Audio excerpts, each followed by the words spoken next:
Friends, welcome back to my channel Kirtika's kitchen diary. আমার আজকের recipe lachha paratha. রেসিপিটি ভালো লেগে থাকলে অবশ্যই একটি লাইক করবেন, শেয়ার করবেন আর আমাকে কমেন্ট করে জানাবেন রেসিপিটা আপনাদের কেমন লাগলো। আর আমার চ্যানেলটিকেও অবশ্যই সাবস্ক্রাইব করে পাশে থাকা বেল আইকনটিকেও প্রেস করে দেবেন যাতে আমার ভিডিওগুলো সবার আগে আপনাদের কাছে পৌঁছে যায়। আজ আমি আপনাদের দেখাতে চলেছি কিভাবে খুব সহজেই আপনারা বাড়িতে খুব কম উপকরণে বানিয়ে নিতে পারেন হোটেল স্টাইলে মুচমুচে ও লেয়ার্ড লাচ্ছা পরোটা। তাহলে চলুন দেখে নেওয়া যাক আমার হোটেল স্টাইলে মুচমুচে ও লেয়ার্ড লাচ্ছা পরোটার রেসিপিটা। তো লাচ্ছা পরোটা বানানোর জন্য এখানে আমি সবার প্রথমে একটা বাটিতে 2 কাপ পরিমাণে ময়দা নিয়ে নিচ্ছি। ওর মধ্যে দিয়ে দেব হাফ চা চামচ পরিমাণে নুন আর 1 চা চামচ পরিমাণে চিনি, দেব 2 টেবিল চামচ পরিমাণে সাদা তেল। এবারে সব কিছুকে খুব ভালো করে মিশিয়ে নেব।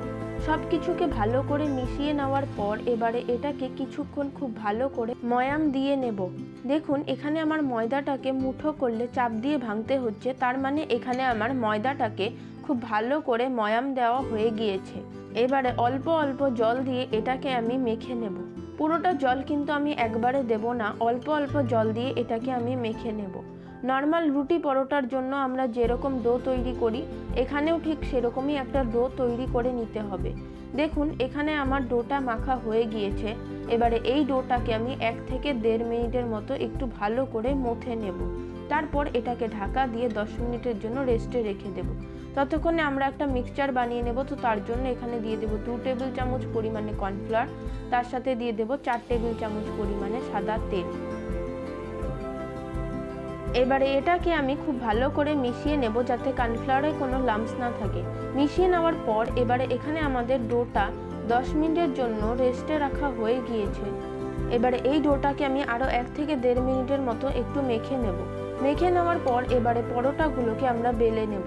তো তার জন্য ডোটা থেকে একটা করে লেচি নিয়ে অল্প একটু তেল মাখিয়ে এবারে এটাকে আমরা নর্মালি যেরকম রুটি বা পরোটা করি তার থেকে একটু বড় আর পাতলা করে বেলে নেব। বেলে নেওয়ার পর এবারে মিশিয়ে রাখা কর্নফ্লাওয়ার আর তেলটা থেকে আমি অল্প অল্প করে নিয়ে রুটিটার ওপরে ভালো করে ছড়িয়ে নেব।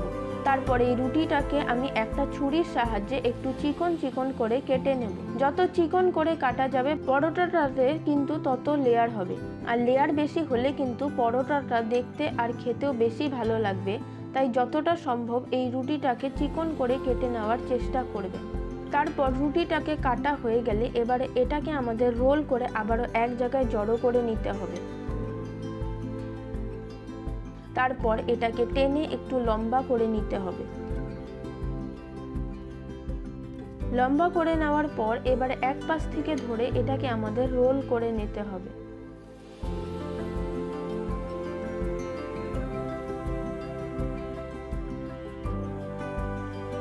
রোল করে নেওয়ার পর এবারে এটাকে হালকা হাতে চেপে এটাকে আমি একটা প্লেটে রেখে দেব। এবারে এইভাবেই আমি সবগুলো লিচিকে বেলে কেটে রোল করে নেব।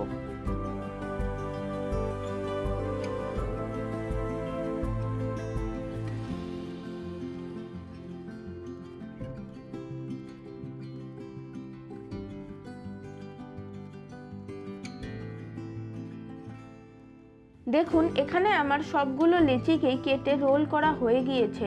এবার এটাকে আমি ঢেকে 10 মিনিটের জন্য রেস্টে রেখে দেব। 10 মিনিট পর একটা লেচি নিয়ে আমি এটাকে হাত দিয়ে প্রেস করে করে রুটিটাকে বড় করে নেব।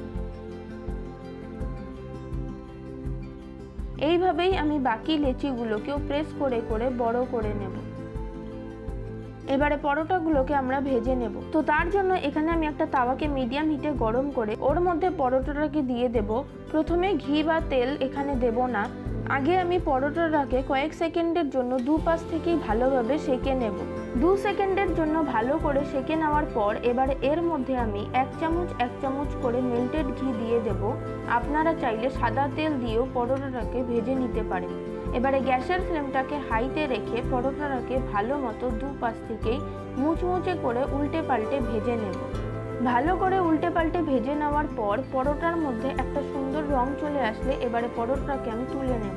তারপর পরোটাটাকে গরম থাকতে থাকতে হালকা হাতে পরোটাটাকে ঠিক এভাবে প্রেস করে দিতে হবে। এতে করে পরোটার লেয়ারগুলো আরও খুব সুন্দরভাবে বোঝা যাবে। এইভাবেই আমি বাকি পরোটাগুলোকেও ভেজে তুলে নেব।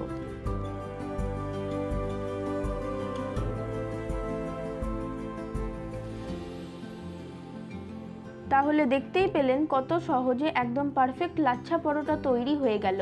এবার আপনার যে কোনো পছন্দ কিছুর সাথে এই পরোটাগুলোকে সার্ভ করতে পারেন।